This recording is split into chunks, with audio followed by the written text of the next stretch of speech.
back to when we first had a chat some months ago, 12 months. What had you starting to consider outsourcing?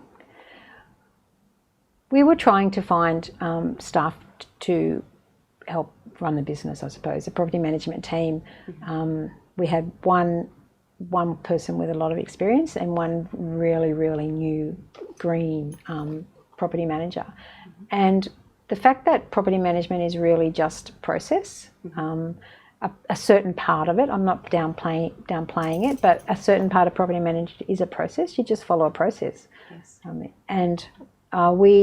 Because we work in a very small business, if we were going to hire a property manager, they needed to do the training, and we struggled to find someone who wanted to do that training. Yes. So we looked at what process we could outsource to, and that's when we contacted you. We thought, well, maybe that's an option. We can outsource some of these mundane tasks that happen every day, and just get them done. So, yes. And I think when I first contacted you, and the first thing that you did was you sent through some slides of what other people use. Yes. That really opened my eyes as what other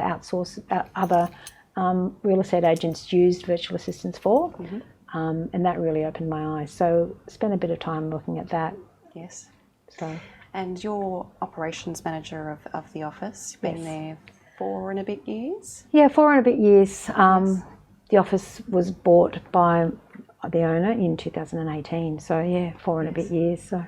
And Stuart brought you in to try and create some structure and as opposed to all of the things that make it a successful business. That's right, and process. Yes.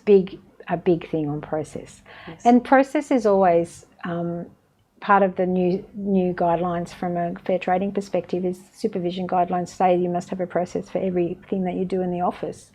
So that sort of also, well, we didn't. We probably I would say 95 to 100% we have a process for things that we do now, which is and a lot of that process is done by our virtual assistant.